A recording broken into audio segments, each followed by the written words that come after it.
At least 45 people are dead and dozens more are missing after a flash flood in southwestern Kenya. The raging water swept away homes and cars at a time when large parts of the country have already been inundated by weeks of heavy rains. People try to salvage what they can as the search for survivors continues in Kenya's Rift Valley. The flash flood and ensuing landslide submerged roads and homes. Authorities warn the death toll is likely to rise.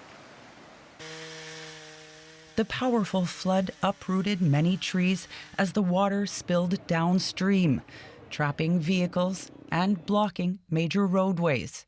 Local residents are joining the Kenya Red Cross Society with search and rescue efforts.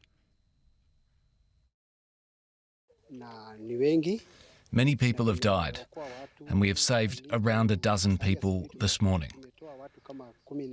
There are more victims, but we don't know if they're dead. They've been taken to hospital. The disaster struck in the dead of night. Those recovering at the local hospital recount harrowing stories about the water carrying away loved ones into the night. My youngest daughter was holding onto my back while we were in the water, and she was begging me not to leave her. I reassured her and told her to hold on to the nearby floating debris. Unfortunately, she's gone now.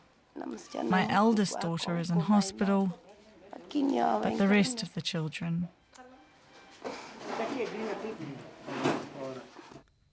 The disaster took place in the town of Mai Mahiu, some 60 kilometers northwest of the capital, Nairobi.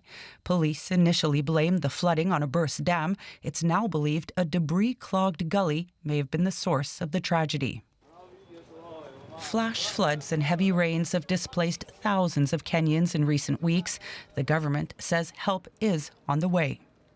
We are having a cabinet meeting to be able to discuss on additional measures that my government is going to take to make sure that citizens who are victims of climate change, who today are suffering floods, they are suffering mudslides, are looked after. An investigation has been launched to determine the cause of this latest flash flood. All right, I'm joined now by DW's Felix Maringa. Felix, you are at the location. What's the situation? What are you seeing there? The situation is quite bad. We're just standing just next to one of the victims' houses. This was somebody's house that was brought down by the floods. Just on this other side, my cameraman will be showing you, this was somebody's window that actually also got brought. Lines were brought down, water pipes were also broken. So the people in the area no longer have electricity, they no longer have water around them. And this is just one of the hundreds of houses, and that's how they look like. On the other side, we've seen there is a car that was brought down by the waters and it is still hanging on the trees.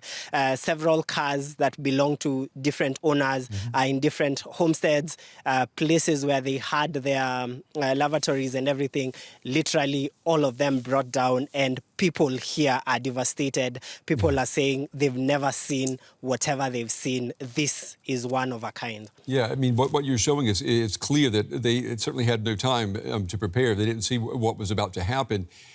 Do we know what authorities are offering? I mean, are the authorities themselves coping with this?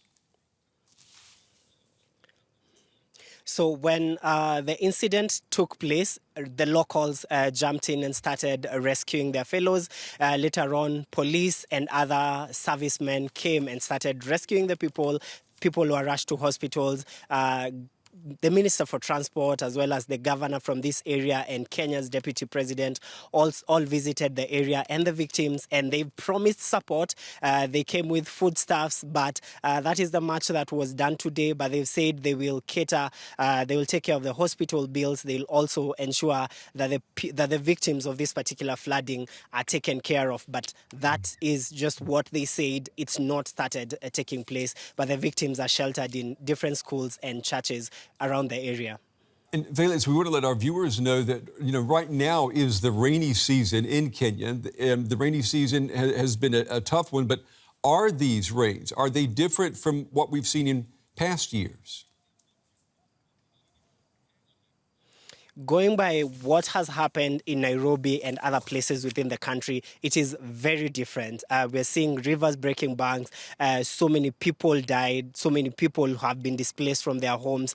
And schools were actually supposed to reopen today in the whole country, but they were not able to open because roofs have been shattered and walls have come down. This is one of a kind. The weatherman says that the rains will continue for the next about 2 weeks or 3 weeks. So people are being asked to stay safe, but everywhere we go, people are saying that they've never seen this kind of destruction ever in their lifetime. GW's Felix Moringa with the latest tonight. Felix, as always, thank you.